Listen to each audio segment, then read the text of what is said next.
ngayong gabi nang dahil lang daw sa pulutan, construction workers na Navotas, walang awang tinadtad ng saksak. Isang palutang-lutang na bangkay, inanod sa dalampasigan. Ang biktima, hindi tao, kundi isang balyena. Ano kaya ang nangyari? At 10 taong gulang na lalaki sa Mandaluyong, tinamaan ng chronic kidney disease. Ang test na kailangan niya, sa abroad pa ginagawa. Ako po si Rafi Tulfo, ang kapatid mo.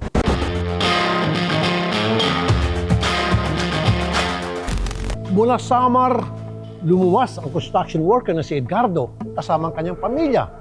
Dala-dala ang pag-asang mas gaganda pa ang kanilang buhay. Ang hindi niya alam, isang malagim na kabanata ang naghihintay sa kanya. Isang simpleng iringan na nagugat sa inuman. Pulutan. Wala ka na bili. Sige, 100. Gawan niyo ako! 23 saksak. Ang pinakamarami po talaga siya sa liig po. Sobrang galit po talaga. Nakala mo talaga sobrang laki ng kasalanan niya para gawin niya yun.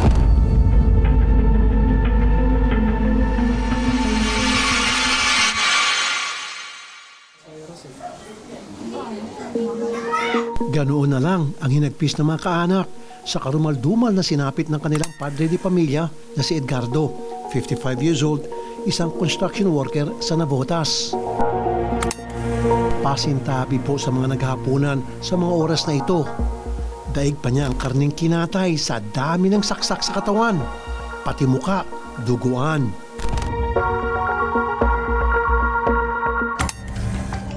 Mayo 17, sa salaysay ng misis na si Rebecca, noong umaga, parang normal pa naman ang lahat. Tumawag pa sa akin ng umaga. Pinadalhan pa nga ako ng 600 kasi di daw siya makakauwi. Nung tumawag sa akin 6, nung alas 10 na ng umaga. Lingid sa kanya, eto na pala ang huling beses na makakausap niya ang mister. Yung nabilitaan ko na lang yun nung hapon na, nung gabi na, tumawag yung nandun, yung anak ko na gano'n na daw yung papa niya, patay na. Nagulat na lang ako na gano'n, na bakit ganyan, na kauusap ko lang ng umaga. Nung gabi na yun, wala na agad. Ang panganay na si Mary Jane, kababalik lang noon ng Maynila. May 17, nakaschedule siyang bumisita sa kanyang tatay Edgardo na may bitbit pang pasalubong na bigas at iba pang pagkain mula Samar. Sabi ko, alas 3, punta tayo kay Papa. Tinatawagan ko na siya. Hindi po siya talaga sumasagot sa number, sa messenger. Maagat dapat namin siya natira ng pagkain. Hindi sana po siya pinag-anuhan. Na-late lang po kami ng ilang minutes pagdating namin dun. Tapos na po yung nangyari. Maghatid sana kami ng bigas noon sa baras. Tapos pagpunta namin doon, dami ng pulis. Tinatanong ko yung pulis kung ano nangyari, may patay daw. Tinatanong ko sino yung biktima eh. Edgardo lang. Nilapitan ko, nakataya na wala na. Sana doon na lang siya sa probinsya. Hindi na lang siya sana pumunta dito. Hindi sana nangyayari yun. Nito lang nakaraang taon, buwan ng Setyembre, lumuwas si Edgardo pa Maynila mula Samar. Iisa ang kanyang pakay. Pakasama ang asawa at mga anak na nagtatrabaho dito. Yun, pinapunta namin siya dito, pinapasok sa trabaho po nung asawa ng kapatid ko. Pinasok siya agad doon kasi gusto niya magtrabaho dito. Mag-istiin po siya. Agad man siyang nagkaroon ng trabaho dito sa Maynila. Pag-amin ni Mary Jane, may mga pagkakataong nagsasabi si Edgardo sa kanila na gusto na niyang bumalik sa Samar. Gustong-gusto niya na talagang umuwi. So nga lang yung huli na. May nangyari na sa kanya. Hanggang noong May 17, 2026, tila na pagdugtong-dugtong nila ang lahat. Ngunit sa kasamang palad, buhay ni Edgardo ang naitaya. Kapwa construction workers niya ang mga testigo. Masaya pa sila noong nagiinuman nang biglang nagkainitan. Saturday ng gabi, may alitan na po talaga sila nung Ariel po, yung Brian alias Ariel po. Mga lasing po kasi sila natulog sila ulit. Nung linggo na ng umaga, nag-inom po ulit sila. Tapos nung hapon na po, inutusan po niya yung papa ko na bumili ng pulutan. Ano po dami bilhin natin? Ikaw na bahala. Tapos pagbalik po ng papa ko, wala daw pong dalang pulutan, kaya daw po yun siya nagalit.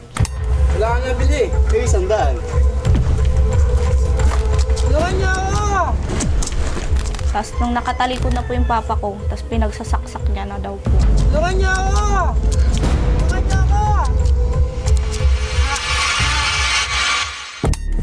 Nag-iisa lang ang suspect na habang sinusulat namin ang istoryang ito ay at large pa.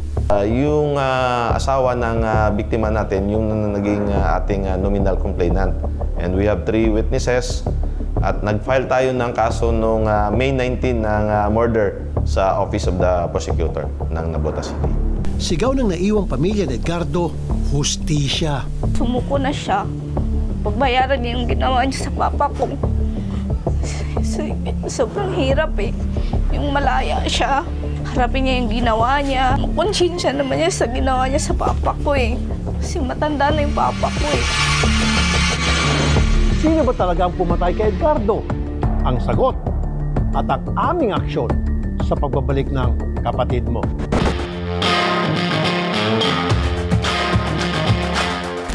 Iba't ibang bersyon ang lumabas tungkol sa naging pagpatay kay Edgardo. Pero isa ang malinaw, pinagsasaksak siya ng patalikod. Naipo ko nun, ma'am eh. Tsaka, pag gusto ko sana buhatan, gilid ko eh. Inawat po ko ng pulis eh. Bawal po daw galawin. Meron talaga ako magagawa. Maanos ko siya, masapal naman lang o ano, sa galit sa kanya nga. Ganyan ang ginawa niya. Sa daming saksak, nagawa niya doon sa tao na wala naman lang sa kasalanan sa kanya. Matinding pighati pa rin ang nararamdaman ng pamilya Habonete sa hindi makataong pagpaslang sa kanilang tatay Edgardo. Sa investigasyon ng Navotas PNP, tumataginting na 23 saksak ang tinamo ng biktima. Karamihan dito sa liig. Ang mas masakit sa kalooban ng pamilya, ang walang kakwenta-kwentang motibo ng salarin. Nung dahil lang daw po sa pulutan, na pinapabili yung papa ko, binigyan niya ng 100. Pagbalik niya, wala daw pong dala. Tapos yun na, nagalit na po ata siya dun. Kaya pinagsasabi lang po yun ng witness. Iisa lang ang tinuturong suspect ng mga witness. Ang katrabaho at nakainuman din ni Edgardo noong Mayo 17 na si Ariel Bardahe alias Brian. The following day, nag-create agad tayo ng SIT, yung Special Investigation Team. Na-track natin yung mga kasamahan, kung sino-sino ba talaga nag-iinuman. And we found out na itong suspect natin na anak ng foreman nila, ito yung sumaksak. Nang tanungin namin ang pamilya ni Edgardo kung kilala nila itong si Bardahe. Sa mga video-video lang kung paano sila nagbubuhos ng simento. Nakita po namin sa FB nung suspect, yung mga post nila. Tapos sa picture po sa cellphone po ng papa ko. Picture sila ng papa ko. Tapos masaya sila nung isang video po na nakita namin. Pero bakit niya ginawa yun sa papa ko talaga? Na sobra-sobra naman yun. Ngunit heto pang nalaman namin sa mga otoridad. Ang suspect na si Bardahe, meron na rin palang kaso noon ng pananaksak. Noong 2024, summer February, na-involved din pala ito sa isang frustrated homicide.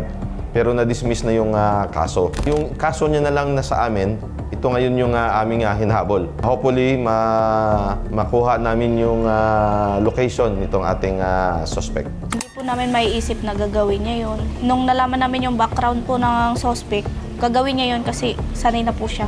Marami na siyang napatay po. Sa ngayon po, nananatiling at large yung suspect na.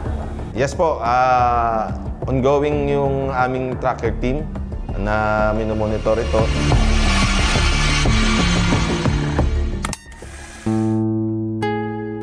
Yung pinakamimiss ko sa kanya, yung maalaga siya sa mga anak niya. Sobrang sakit, syempre. Kasi wala na kami matatawag na papa. Kailan din na namin siya makikita. Lalo na family, family first, yung parang pamilya, mga anak lang talaga lagi yung inuuna niya bago yung sarili niya. Mamimiss namin yung kahit malayo siya, sasabihin niya kami na, kumusta kayo dyan? Nakakain lang ba kayo? Okay lang ba kayo? Mapagmahal talaga siyang tatay sa amin. Hindi niya kami pinabayaan. Simula't simula. Kahit mahirap na trabaho, pinapasok niya para lang mabuhay niya kaming lahat. Sa huli, natupad din ang kahilingan ni Edgardo na makauwi sa Samar. Yun nga lang, para sa kanyang huling hantungan na. Mahirap nung iuwi namin siya para ilibing. Yung sobrang bigat, sakit. Kasi hindi namin matanggap. Upang mas mapagaan pa ang kanilang kalooban, hinandugan na rin namin ng munting mga regalo ang mag-anak. Si Senator Raffy Tulfo, yung program niya Kapatid Mo Raffy Tulfo, nagpadala siya ng financial assistance para makatulong habang Talaga po. lumalabak kayo dun sa kaso. Sir Rafi, maraming salamat po. Malaking tulong po ito sa amin. Lalo na po ngayon na yung mama ko po, siya na lang po yung maghahanap buhay para sa natitira na po namin kapatid na wala pa pong asawa. Maraming salamat po para dito, Sir Rafi Tulfo po. Salamat po Sir Rafi Tulfo sa naibigay niyo pong tulong sa amin. Malaking tulong po yun para sa mama ko at sa mga kapatid ko po na nag-aaral po. Thank you po.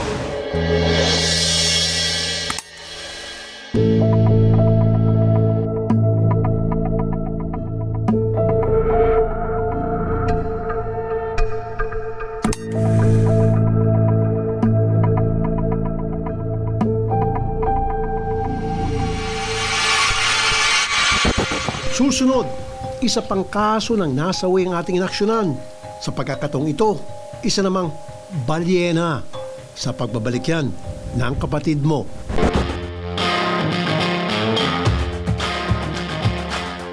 Sa kauna-unahang pagkakataon, may napadpad na sperm whale sa dalampasigan ng Viga, Catanduanes. Ang siste, ito'y patay na. Kaya, mga opisyal sa lugar, kamot ulo kung ano ang kanilang gagawin.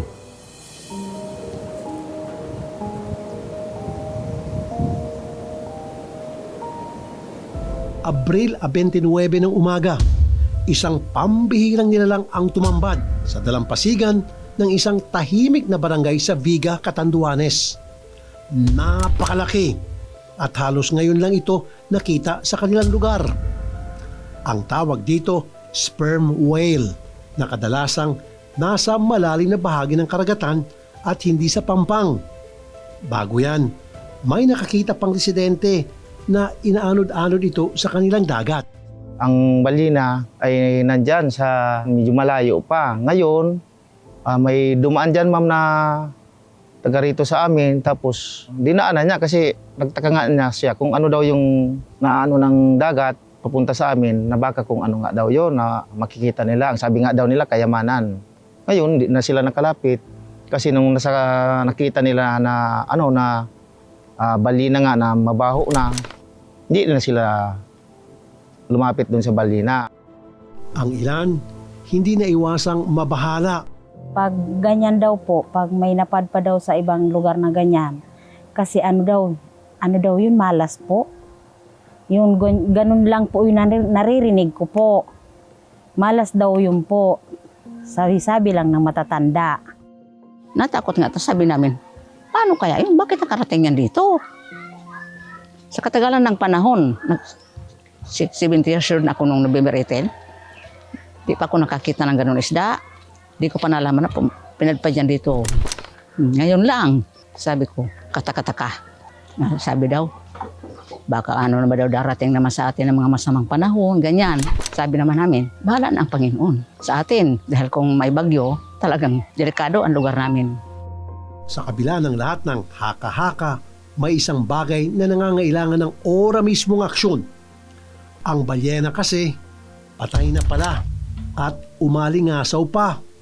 At sa laki nito na mahigit 80 talampakan, buong sityo ang naapektuhan at halos hindi na makahinga sa nabubulok na amoy.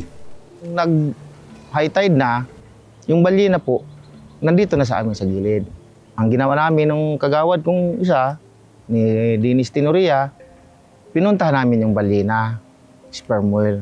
Sinista namin kung anong baga talaga, kung ano ang kinamatay niya o kung anong kalagayan. Ngayon, mamula na talaga siya. Mabaho na nga. Pinag-isipan nila itong ilibing noong una. Subalit, hindi talaga ubra dahil walang espasyo at sapat na kagamitan. Kaya naman, nagpasaklolo ng barangay sa Mayor's Office, pati sa Philippine Coast Guard at sa Bureau of Fisheries and Aquatic Resources. Nag-provide si Mayor ng pambayad sa 2 bangka na malalaki para hilahin. Ang unang araw ng paghila, ma'am, nung balina, hindi kinaya kasi ang laki na nga talaga. Hindi kinaya, nahihirapan yung bangka umila. Sabi ng BIPAR, bukas na umaga, madilim pa, tatanggalin natin. Kasi high tide yung dagat. Para kinaumagahan, may dala sa Kasi ang gusto talagang mangyari nung Coast Guard, tapos Bureau of Fisheries and Aquatic Resources ng BIPAR, is dalhin sa malayo para doon siya pakawalan. Doon siya pakawalan yung balina. Kasi hindi nga pipili na dito siya ililibing kasi gagamit yun, ma'am, ng malalaking equipment kagaya ng bako. Ang desisyon ng BIFAR, hatakin sa malayong bahagi ng karagatan ang patay na sperm whale. Ngunit kabi-kabila ang naging pagsubok. Bukod pa sa lakas ng alon, patuloy ding inanod sa iba pang mga lugar ang balyena. April 30, dumating po yung team ng BIFAR para sa pag-assess ng sitwasyon and ang kanila pong recommendation is offshore towing ang gagawin. So kumbaga, kukunin doon sa area mismo kung saan napadpad and then dadalhin po sa gitna ng dagat. So yun po ang mangyayari and sinunod din po namin yun nung kinaumagahan ng May 1. So, nung May 1, inattempt po namin yung offshore towing. Unfortunately po, hindi po agad na idala sa gitna kasi malakas po yung alon ng mga time na yon. May 1, nahila siya ng local government unit sa laot. Pero May 3, bumalik siya sa gilid. Nag-advise na lang kami na as much as possible sana doon na lang sa walang taong isla, ipa-decompose sana. Kaya lang, yung mga responder doon, nag-decide sila ulit na ito ulit sa laot. Nito lang Mayo 12, matapos ang halos 2 linggo na tila pagpipingpong ng dagat sa bangkay ng balyena, naihanap na din ito sa wakas ng huling hantungan. Ang pinakauling update po, as of May 12, napadpad siya doon sa Sitio Cagnipa, Barangay San Isidro, Bagamanok. Then wala namang mga doon, affected na community, pinagbawalan na lang na huwag maligo.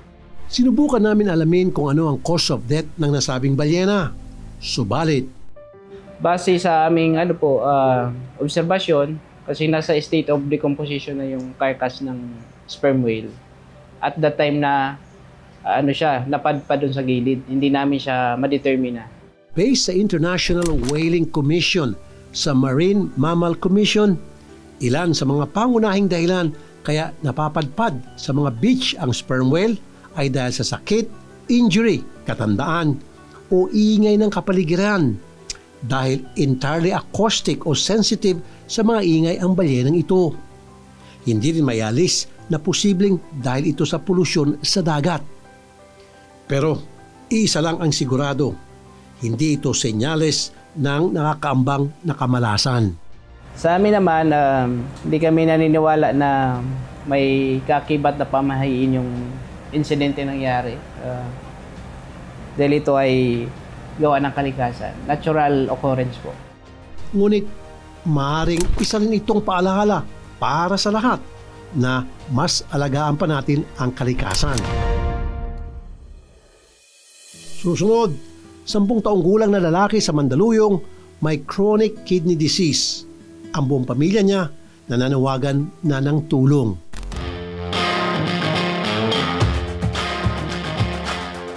Wala pang 1-year-old si Francis na magsimula ang kakaibang kalbaryo sa kanyang kalusugan. Sumailalim siya sa operasyon. Pero dito rin nakita na may mas malala pang problema.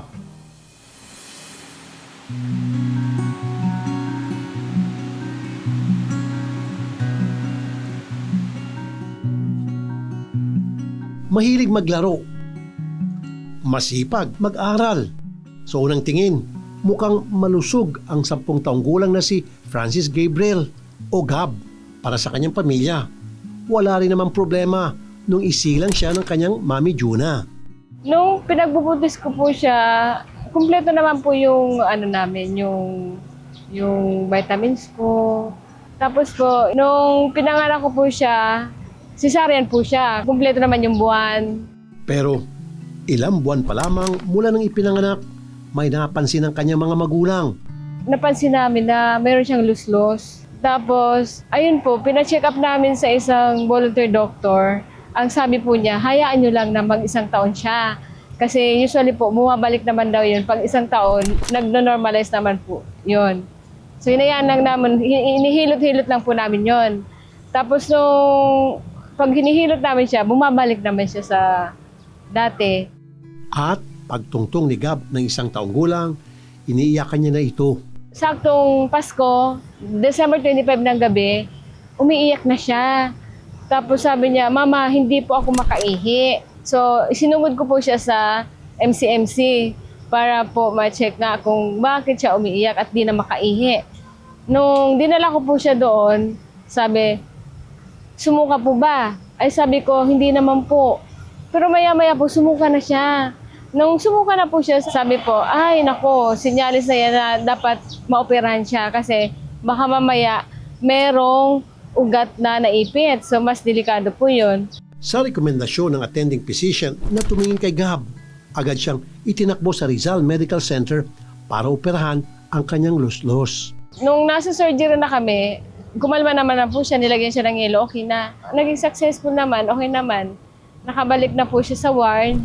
Tapos po, nakauwi na kami. Na-discharge siya, okay naman siya. Lingid sa kalaman ni Mami Juna, simula pa lamang ito ng pagpapabalik-balik nila sa ospital. Sa mga ilang araw po na nasa bahay siya, napansin ko na nagmamanas na po siya.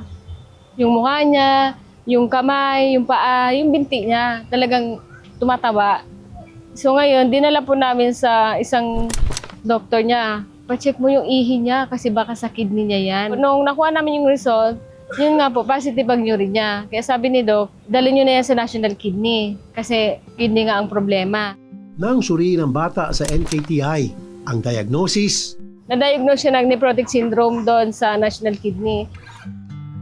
sa puntong ito, 4 na taong gulang na si Gab. Maganda ang naging epekto ng mga nireseta sa kanyang gamot. Yun nga lang, natigil ito nang umuwi sila sa probinsya nang magka-pandemya. Kung nag-pandemic po, inuwi namin siya sa probinsya para po hindi nga sila mahawa sa COVID. Yung nasa province po siya noon, hindi na siya nakapag-follow sa doktor ng Nepro. Pag nagkakasakit po siya doon, yun, bibigyan siya ng gamot. After 7 days, stop. So sa case niya po, hindi dapat ganon. Nag-decide po kami ibalik na ulit dito. Nang makabalik na uli sa gamutan si Gab, nagkasabay-sabay naman ang gastusin. Driver ang kanyang Daddy Ruel, ang kanyang Mami Juna naman, parish staff. Subalit, kahit pagsamahin ng mga sweldo nila, hindi talaga sumasapat. Basta pag na-confine po siya, 3 times po siya, every 20 hours po siya bibigyan. Maliban pa po doon sa mga reseta niya, 4 na klase ng gamot. Iba pa po yung binibigay sa kanya monthly sa hospital. Yung previous months po, yung isang gamot niya na powder, yung Sevelamer, 3 times a day. Lahat po yan binibili. Ngayon, pati si Juna, meron na ring iniinda. Ako din po, nagpapagamot din kasi ako may goiter po ako. So, 2 kaming naggagamot. Minsan, hindi ko na na-asikaso sa sarili ko dahil sa kanya. Tapos, mayroon pong request na ultrasound na hindi ko pa po napapagawa. Bakit po? Inuuna ko po kasi siya. Palagi ko pong ninadasal sa Panginoon na sana gumaling na siya. Na sana itong mga gamot niya to ay talagang mag-effect sa kanya. At alam ko naman na pakikinggan ako ni Lord na yung mag-miracle na lang na sana hindi na rin umakyat sa taas yung pagiging CKD1 niya. Yun po, at palagi sana kaming bigyan ng lakas para malagpasan po ang lahat ng pagsubok na ito. At ganoon din po yung kagalingan ko po sa aking goiter. Sana yun, mawala na rin po. Paano pa nga ba maayos ang kondisyon ni Francis? Abangan ang kasagutan sa pagbabalik ng kapatid mo.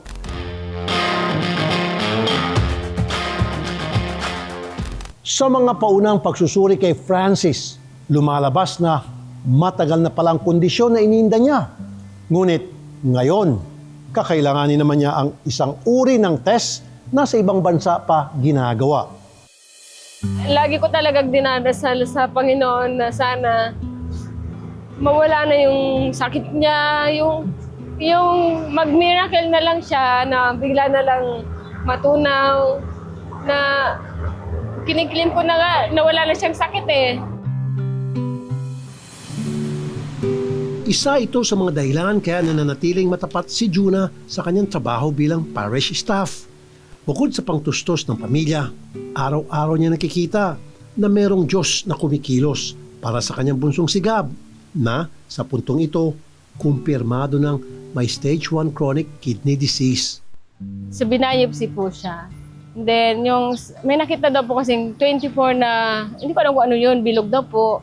Then yung dalawang bilog daw doon, parang peklat. Kaya kailangan daw po na isa ilalim siya sa ano, yung methylprednisolone infusion na. So 6 months po yon therapy. Tapos monthly po siyang i-confine. Batid naman ng batang si Gab ang mga pagsisikap na ginagawa ng kanyang mga magulang upang siya ay gumaling. Alam ko po, chinecheck up po ako tapos tinatanong po kung ano po nangyari, bakit po ako nadala doon. Yung magmamanas po ako pag may nakain ng maalat. Sa kidney po siya mapupunta. Ngunit bukod sa CKD, heto't may goiter naman ang kanyang ina. Sa patuloy na pagtatanong ng aming team sa kanila, nalaman namin pati ang padre di pamilyang si Ruel, meron na rin palang karamdaman. Laging nagko-complain na masakit yung ano niya dito. Kaya minsan po, inom din siya ng buko sa umaga, ganyan. Sabi ko, dapat magpa-check up ka rin. Inuuna niya lang kasi yung para kumita dahil nga ito maraming gastusin. Maliban pa yung mga pang-araw-araw namin gastos, ganyan. Tapos, niya, makakaraos din tayo niyan, magdasal lang tayo, sabi niya gano'n. Kapit lang tayo kay Lord kasi alam mo naman na siya lang yung makakatulong sa atin, na talagang siya naman talaga yung best healer. Dapat ilapit lang talaga natin siya sa kanya. Laking pasalamat na lang din na mag-asawa na sa gitna ng pinagdaraanan nila mag-anak, si Gab pa mismo ang nagpapakita sa kanila kung paano lumaban. Kaya nga po, pero brave po ako, hindi po ako takot sa mga karayom. Kaya para kay Mami Juna, wala siyang dahilan para sumuko. Mahirap po, pero kinakaya na lang kasi nga, sa nakikita ko sa anak ko kasi lumalaban siya. So yun po yung sa akin, nagbibigay ng lakas. Tinanong ng aming team si Gab kung meron ba siyang mga wish. Eto ang sagot niya sa amin. Manila Zoo. Gusto ko po makakita ng mga animals. Hindi pa po. Maski first time wala. Sa sakit ko po. Na mapagaling na. Para makatikim na rin po ng iba sa pagkain. Ano lang po, yung spaghetti. Dito sa kapatid mo, ang wish na yan, mabibigyan na ng katuparan.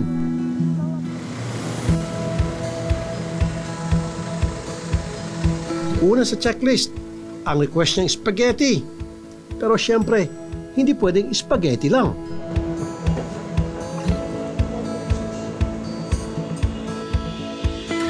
Nagsimula yung Ilustrado Restaurant noong October 1989. Yung parents namin, si Bonnie and Rose Pimentel, ang nag-establish ng Ilustrado Restaurant dito sa Intramuros. If you visit us, may kita nyo na para siyang lumang bahay nung mga sinaunang panahon. Itong site kasi ng Ilustrado ay yung dating Lourdes Church Kaya lang, nung Second World War, nabomba maraming lugar dito sa loob ng Intramuros. So, it was built to look like an old house, an old Manila house. So, Ilustrado kasi is Filipino-Spanish na restaurant. So, syempre, naturally, we have our specialties as paella, Ilustrado. Sa Spanish side, we have our lengua, our callos. Whenever we change yung mga menus namin, binabalik namin yung mga native to the Filipino tables. Kung meron kayong mga balikbayan, alam nyo na kung saan nyo dadalhin kasi parehong meron kaming food and syempre may culture din tayo sa Intramuros. So please come visit us and sana makita namin kayo dito. Next stop, ang dream destination ni Gab, Manila Zoo. Meron kang sinasabi kanina ano pa ang gusto mong puntahan? Sa Manila Zoo. Manila Zoo? Ano mararamdaman mo pag sinabi ko sa'yo na pupunta tayo ngayon sa Manila Zoo? Happy po. Gaano ka ka-excited na pupunta tayo sa Manila Zoo? 100/10.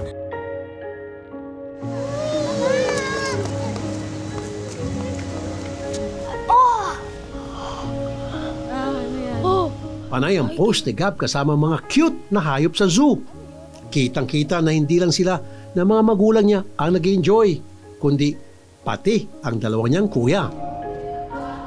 Pagkakaroon din sila ng animal interaction yung mga bisita natin. Tapos marami kaming dadating ng mga bagong animals. Meron tayong bagong boating na attraction. Soon to open. Kasi actually, Manila Zoo is open 365 days a year. Pero in cases na magkaroon ng severe weather condition, syempre, inaalala naman natin yung kapakanan ng ating mga bisita.